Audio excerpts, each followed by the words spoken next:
Hi Tom, first of all, if you ever end up watching this, I want to let you know that this evaluation is something we do as part of Frankston Toastmasters, and that is we look at speeches and we give feedback based on what we see.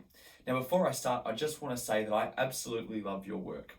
I haven't actually seen the hard quiz, but I've seen you on other TV programs and heard you on the radio, and every single time I hear you, I do really appreciate what you do and what you bring to the media industry.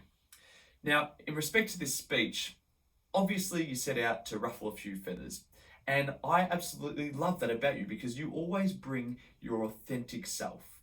You don't hide behind trying to be nice just to keep people happy. And this is something that really came across in this speech. Obviously, there were people in the audience who weren't impressed at the fact that you had won it. Yet you didn't hide behind that. And I love that you sort of really made a mockery of the whole situation. That is, it's a popularity contest. And yes, people work really hard in media, but it comes down to being the most popular. And what you did was you campaigned to then show, well, it's not actually a popularity contest. It just really comes down to who can campaign the best, much like President Trump a few years ago. So, Tom, I really like the way that you went all about doing that. If I was to give some form of improvement, there are a couple of things.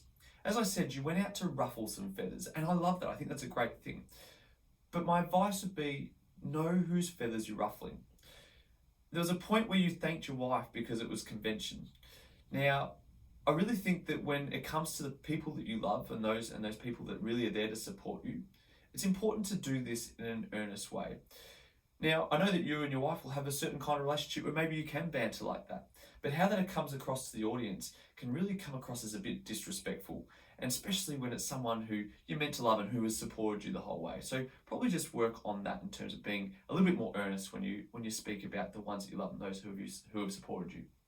The other thing that I would recommend in terms of improvement is at some point you're holding onto the Logie and you kept hitting it like this. And it became a little bit distracting to those watching and really wanting to hear your message. And you actually had some really good messages in there. Messages around, let's just chill out and enjoy comedy. You know, take things a little bit more relaxed. And also about how the TV industry and the media industry in Australia is really going down and may even become extinct in the next few years due to things like Netflix and stuff like that, which you may comment in regards to, we'll just watch Chernobyl.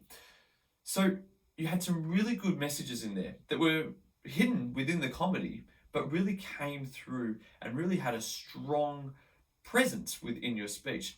And that's what I actually got. Some people will be canning your speech today, saying that it was quite rude and out there, but I don't think so. I think that it was really well planned out. And you really hit the mark in terms of doing what you wanted to do. That is to ruffle some feathers and get people thinking differently about Australian media and about comedy as well. Well done, Tom, on getting the gold Logie, even if you didn't really want it or rate it in the first place. But it's a great effort and a testament to the work that you do within the Australian media industry. Good work.